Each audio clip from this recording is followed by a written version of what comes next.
റോഡിൽ ചെരിവ് ഇങ്ങോട്ട് ചേച്ചല്ലോ പൊളിഞ്ഞാണ് ഇത് കാണിക്കും താഴ്ച റോഡ് ലെവലല്ല അത് കൊടുക്കും മെയിനായിട്ട്. ഇനി വീടും മറ്റുകൾ പറയാൻ സംഭവിച്ചിട്ട് ചാലക്കുടി എന്ന് പറഞ്ഞ ഒരു റോഡാണ് പറഞ്ഞത്. രണ്ടുപേരുണ്ടായിരുന്നു, രണ്ടുപേരെ ഹോസ്പിറ്റലിൽ എത്തിച്ചിട്ടുണ്ട്. പിന്നെ ആദ്യം ഇവിടെ വണ്ടി അധികം നിങ്ങളടുത്ത് പോകാതിരിക്കാൻ വേണ്ടിയിട്ടുള്ള സംവിധാനങ്ങളൊക്കെ ചെയ്തിട്ടുണ്ട്. അവിടെ റോഡിൻ്റെ ഒരു പ്രശ്നമുണ്ട്, റോഡ് ഇടിഞ്ഞിട്ടുണ്ട്. പക്ഷേ അത് പോകാതിരിക്കാനായിട്ടുള്ള നോക്കിക്കൊണ്ടിരിക്കുന്നു. മുമ്പ് ഇതിന് മേലെ അവിടെയൊക്കെ ബസ് മറന്നിട്ടുണ്ട്. ഒരു ശോഭൻ പ്രദേശം എന്ന് പറഞ്ഞ ഒരു ബസ്സൊക്കെ അവിടെ ഓടുന്ന വണ്ടി മറന്നിട്ടുണ്ട്. അത് ആ സൈഡിലാണ്, ലെഫ്റ്റ് സൈഡിലാണ് മറന്നത്.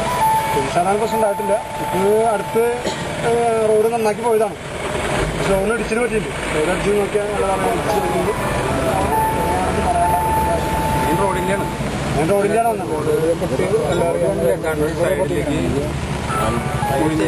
ചെരുവാണ് റോഡിൽ.